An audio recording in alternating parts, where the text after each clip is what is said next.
Last time the Senate convened, we had just reclaimed the Capitol from violent criminals who tried to stop Congress from doing our duty. The mob was fed lies. They were provoked by the president and other powerful people. And they tried to use fear and violence to stop a specific proceeding of the first branch of the federal government, which they did not like. But we pressed on.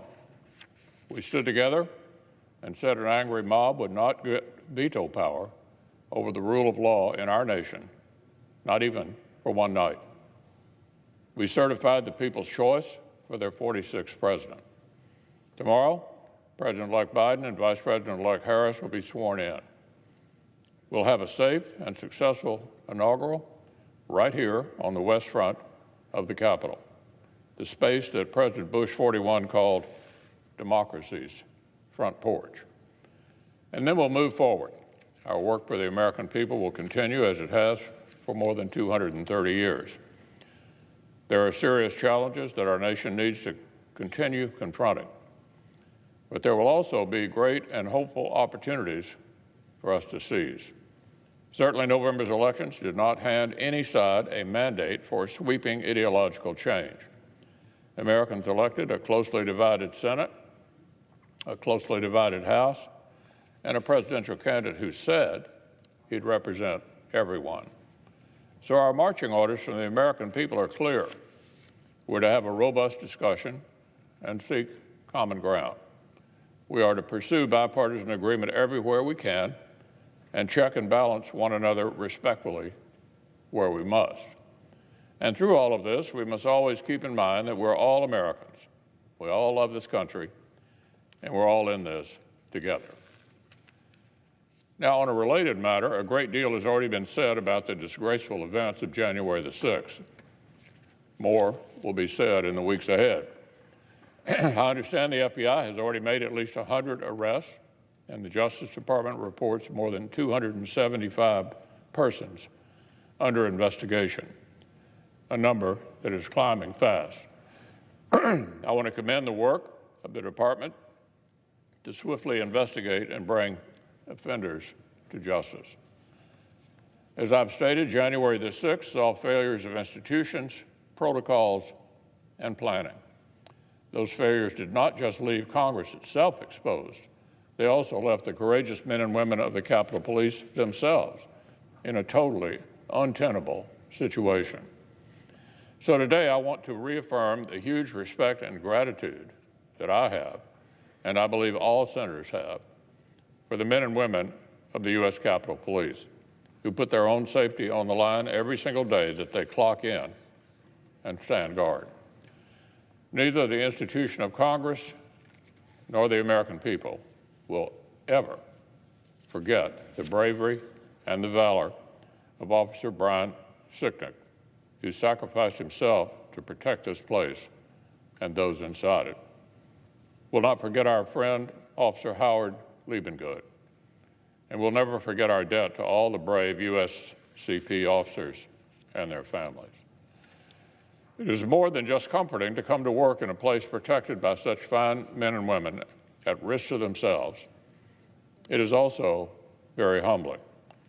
We're also grateful to the local officers from D.C., Virginia, and Maryland, the federal law enforcement officers, the National Guard, the Secret Service, and all the other professionals who helped subdue the criminals and secure the Capitol on the 6th, and are working together to protect peace and order this week.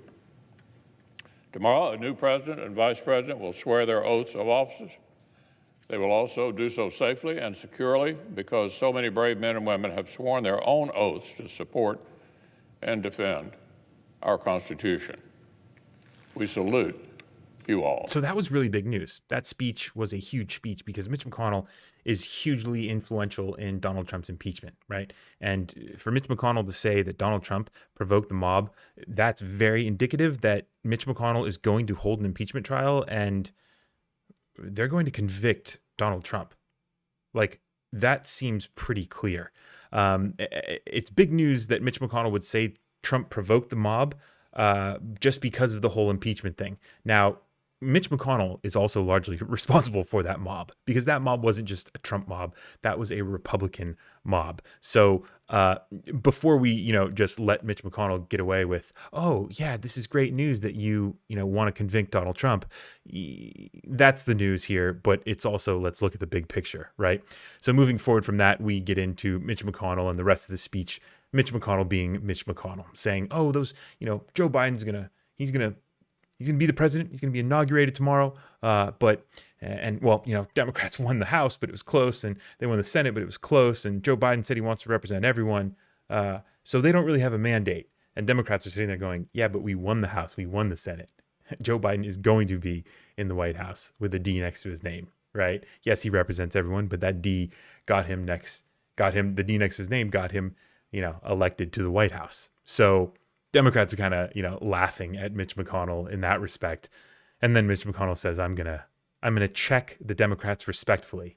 And it's like, okay, Mitch McConnell, we'll believe it when we see it. And that final part, really cringy here, because it goes back to what I said at the beginning of this video, how Mitch McConnell is largely responsible for that mob. For Mitch McConnell to spend minutes talking about, the Capitol Hill police officers. Like, imagine being a Capitol Hill police officer, going to work, knowing that you're protecting people who were communicating with the mob, right? Some of these Republican representatives communicating with the mob that killed one of your fellow police officers. It's gotta be uncomfortable. It's gotta be uncomfortable. It's really dark right now in Washington, D.C.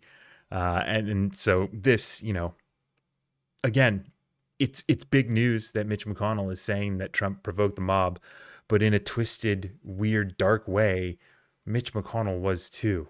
So there's news here, but only half the people are being, held accountable, if that even takes place. Thanks for sticking around. If you liked the video, be sure to hit that like button and subscribe for more videos. Also, you can click join to become a member for a couple bucks a month, and it really goes a long way to help me make more videos. So again, thanks for watching, and I will see you in the next video.